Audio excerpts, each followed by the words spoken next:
Boa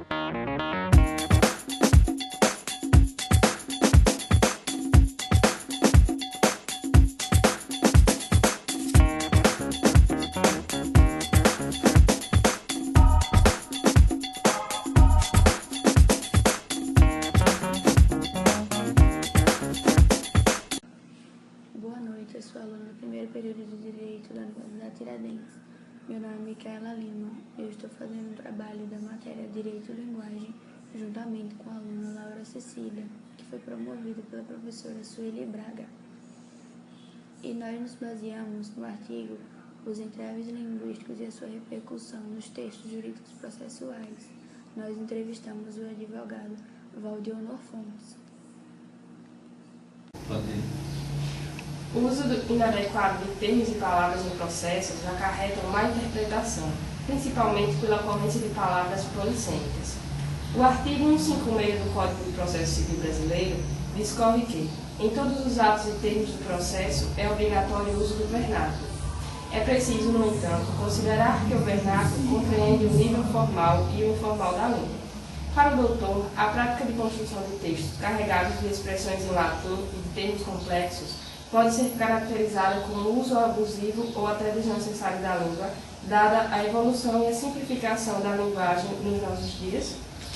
Com certeza. Eu quero parabenizar essa atitude de vocês, né, que é, no caso, a sua atitude, parabenizar a professora, essa matéria, porque a gente está vendo que se abre um leque de conhecimento para o aluno. Meu nome é Valdionor Fontes, sou advogado há 25 anos, formado pela Faculdade Tiradentes, Sergipe, formado também em Economia, também sou economista, mas primeiro eu me dediquei ao direito porque, como economista, eu vivi uma vida, Cecília, só dependendo, sendo empregado. E o direito é uma profissão onde você tem um leque na mão, um leque de possibilidades. Quais são elas? Você sendo advogado, você pode ser delegado de carreira, você pode ser promotor de justiça, você pode ser procurador, você pode ser, enfim, uma infinidade de cargos que você pode galgar, pode concorrer mediante a profissão de advogado. Então o advogado tem esse leque, por isso que eu chamo um leque de possibilidades e oportunidades.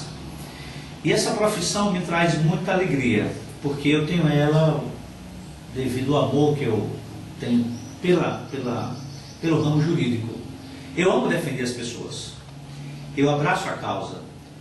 Então, o que você falou aí sobre esse vocabulário, sobre esse linguajar, né, isso hoje é necessário. Existe a linguagem formal, como você bem falou, e a linguagem informal.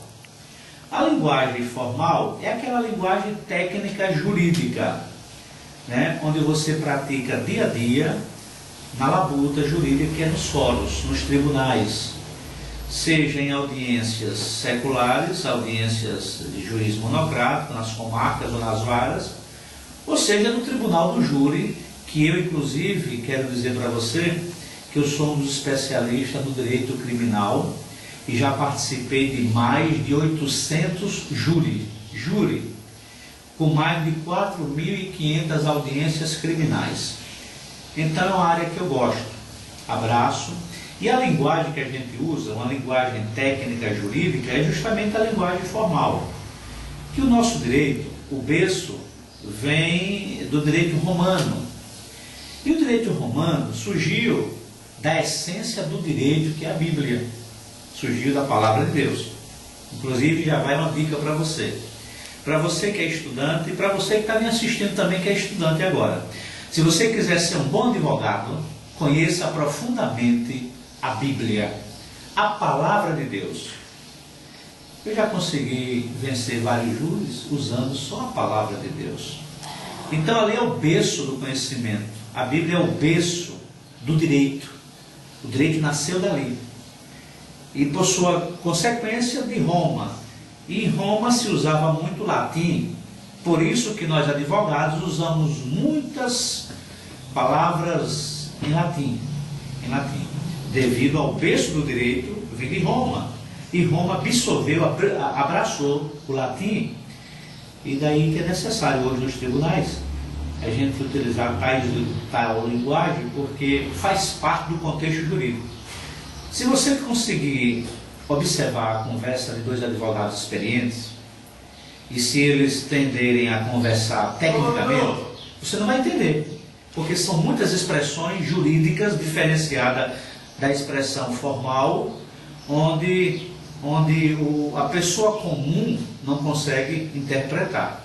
Mas no dia a dia, nos fóruns, porque a justiça é um tripé. Quem compõe a justiça é o juiz, promotor e advogado. Esse é o tripé da justiça. Então lá a gente tem uma linguagem própria e um leigo chega e não consegue. Tanto é que quando termina a audiência, a gente fica conversando numa linguagem técnica e quem está ali assinando já para sair, não entende o que a gente está falando. Porque é uma linguagem técnica jurídica, que faz parte do contexto jurídico e que hoje é usual nos tribunais, nos fóruns, enfim, em tudo aquilo que é ligado ao direito. Consciente da relevância da atividade que exerce, o advogado deve saber manusear adequadamente o seu instrumento de trabalho, ou seja, a palavra, e empenhar-se no seu aperfeiçoamento. O senhor considera importante que o profissional do direito invista em aperfeiçoamento em vista das constantes mudanças das linguagens circulantes socialmente, a partir do surgimento de novos modos e meios de comunicação? Com certeza. Isso é necessário. Eu não acho nem relevante, eu acho a palavra relevante um pouco ainda vaga para a necessidade da coisa. Eu digo que é necessário profundamente você dominar, você ter uma boa linguagem, você saber se expressar. Porque, na verdade, Cecília, o direito, especificamente no tribunal do júri, exige muito do profissional. Exige em que sentido? Do conhecimento jurídico, do conhecimento técnico jurídico, do conhecimento da linguagem, né? E também associado à linguagem ter uma boa dicção. Porque geralmente um advogado que não tem uma boa dicção, se bem que isso, aí sim eu chamo relevante ou irrelevante, porque o que é relevante ou irrelevante é uma coisa que se supera.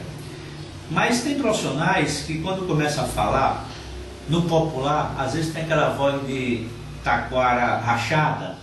Isso provoca até sorrisos de público. Eu estou falando no tribunal do júri. Então é bom que ele tenha um bom domínio da linguagem técnica jurídica processual. É bom que ele tenha também um domínio também do bom português, de um bom português. E é bom também que ele tenha um domínio de manifestação em termos de gesticulação, né? Porque tudo isso aí vai causar um impacto, especialmente no conselho de sentença, né? A maneira que você se expressa, a maneira que você fala, o tom que você fala, a forma que você usa a sua linguagem, impressiona, especialmente no tribunal do júri, o conselho de sentença, que é quem julga aquele réu, aquele culpado naquele dia. Portanto, resumindo, é necessário, é importante que o profissional do direito pratique sempre isso. Uma boa dicção, uma boa linguagem e leia muito para estar sempre em dia com essas mudanças, principalmente em nosso país, porque o português é um dos idiomas mais difíceis e tem uma variação de mudanças tremenda. E existem advogados que, quando preparam suas petições, é uma vergonha nacional. Porque são palavras usuais, mais carregadas de tantos erros de português, que é até uma vergonha. Portanto, é bom que o advogado ele esteja sempre lendo, conhecendo, estudando e praticando uma boa linguagem no seu idioma, né? No caso, eu tenho também processos até fora do Brasil, e esses processos fora do Brasil eu defendo na língua, no idioma daquele país, né? E tem alguns processos fora do Brasil. E graças a Deus Deus está me abençoado e eu sou... Adota-se na linguagem jurídica a linguagem conceitual. Na verdade, é a própria história do discurso judicial que determina o uso da linguagem conceitual. O doutor acredita que, onde a linguagem conceitual já não é suficiente, o uso da linguagem simbólica pode ser utilizado como objeto de persuasão racional e interferir em uma decisão judicial? Com certeza, com certeza. Você falou aí uma expressão, uma palavra, que eu até parabenizo a pergunta. O poder persuasivo, persuasão. O advogado tem que ter isso. O que é persuadir? O que é o poder da persuasão? É você convencer. É você vender picolé no polo. Ou seja, é você vender. É você vender. Isso eu estou falando assim para ilustrar de uma forma mais compreensiva. É você vender arroz doce que é quente, mingau de puba que é quente, numa praia em verão ao meio-dia.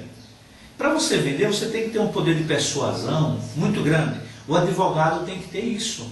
Ele tem que usar uma linguagem tão convicta, tão segura, que ele tem que trazer para quem está ali ouvindo o convencimento, que é justamente o poder que você passa a ter de persuadir, de ver que aquilo que você está falando é uma verdade que está penetrando na mente de quem está ali ouvindo.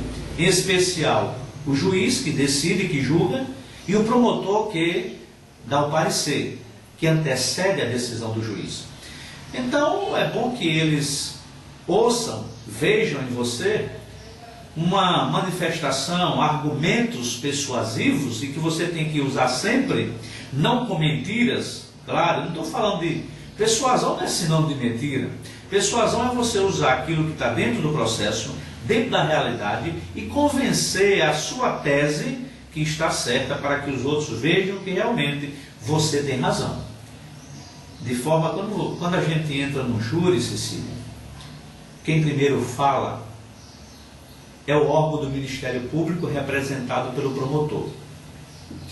E o promotor tem o tempo dele de apresentar a denúncia e a acusação contra o réu. Quando você ouve somente o promotor, você diz assim, chega até a dizer, esse réu está perdido, não haverá chance nenhuma. Por quê?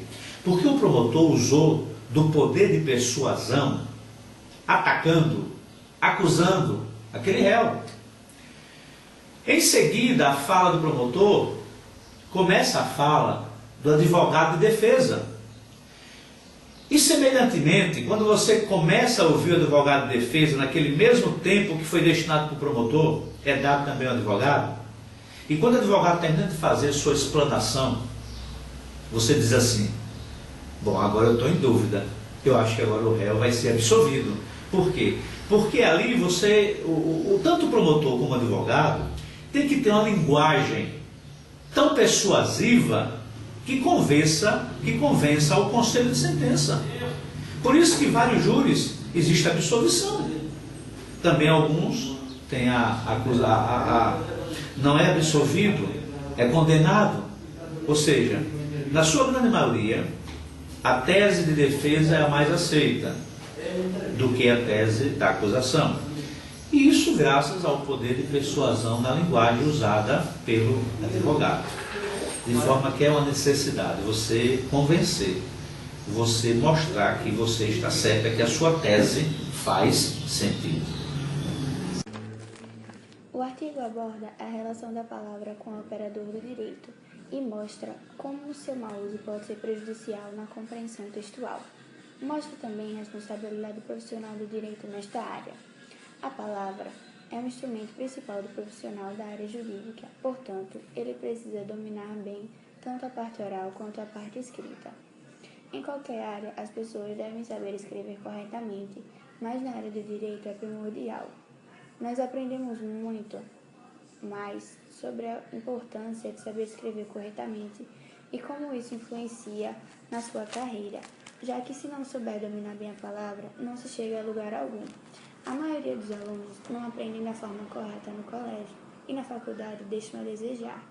Por isso, é tão fundamental a presença desta matéria no nosso curso, e mesmo com a existência dela, muitos profissionais se formam sem saber usar adequadamente a palavra. É uma matéria que deve ser estudada continuamente. E a senhora, professora Sueli, muito obrigada pela experiência, pelo maravilhoso aprendizado nesse semestre.